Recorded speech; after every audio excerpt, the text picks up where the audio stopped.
ரீசெண்டாக இந்த நியூஸ் மதுரையிலேருந்து காலேஜ் படிக்கிற பொண்ணு உடம்பு இளைக்கணும் அப்படிங்கிற ரீசனுக்காக வெண்காரம் நாட்டு மருந்து கடையிலேருந்து வாங்கி சாப்பிட்டு அது வந்து அளவு ஜாஸ்தியானதுனால அவங்க அப்பா கண்ணு முன்னாடி வயிறு வலிக்குதுப்பான்னு கதறி அழுது உயிரிழந்த சம்பவம் வந்து அவங்க அப்பா ஷேர் பண்ணும்போது கேட்கும்போது மனசுக்கு ரொம்ப கஷ்டமாக இருந்தது.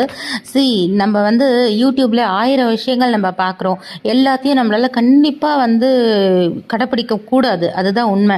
டாக்டரோட கன்சல்டேஷன் இல்லாமல் இந்த சின்ன பசங்க வந்து பண்ணுற விஷயங்கள் எல்லாமே தப்பாக தான் போகுது. இது வந்து என்ன சொல்கிறது, இதில் வந்து யூடியூப்லேருந்து இப்போ வீடியோஸ் போடுறவங்கள தப்பு சொல்லணுமா, இல்லை அதை பார்த்து கடைப்பிடிச்சு நம்ம வந்து உயிர் போகிற அளவுக்கு நம்மளோட விஷயத்தை சீரியஸ் ஆகிக்கிற நம்மளை தப்பு சொல்கிறதா அப்படிங்கிறதே எனக்கு தெரியல.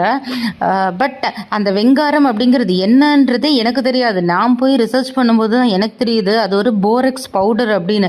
வீடை க்ளீன் பண்ணுறதுக்கு, வீட்டில் இருக்கிற பூச்சி கற்பாம்பூச்சி இதெல்லாம் வந்து சாகடிக்கிறதுக்கு அதுக்கெல்லாம் யூஸ் பண்ணுறாங்க அந்த போரெக்ஸ் பவுடர். அது ஒரு கெமிக்கல் ஆக்சுவலி. அது வந்து சாப்பிட்டா உடம்பு இளைக்கும்னு வந்து எவனோ ஒருத்தன் வீடியோவில் போட்டு அதை பார்த்து சாப்பிட்டு ஒரு உயிரே போயிருக்கு அப்படிங்கிறது இட்ஸ் ரொம்ப வந்து மனசுக்கு வந்து கஷ்டமான விஷயமா இருக்குது. அவங்க அப்பா அம்மாவுக்கு வந்து எவ்வளோ தவிப்பு இருக்கும் அப்படிங்கிறது புரியுது. லேடிஸ்க்கு வந்து யூஸ்வலாகவே ஒரு ஏஜ் வரும்போது ஹார்மோன்ஸ்னால வந்து உடம்பு வெயிட் போடதாங்க செய்யும். ஒரு சிலரால் இறைக்க முடியும், ஒரு சிலரால் கண்டிப்பாக இழைக்க முடியாது. இது வந்து அவங்களோட ஹார்மோன் ரிலேட்டட் இஷ்யூஸ். ஸோ இதை வந்து எல்லாருமே புரிஞ்சுக்கணும், லேடிஸும் புரிஞ்சுக்கணும், ஜென்ஸும் புரிஞ்சுக்கணும்.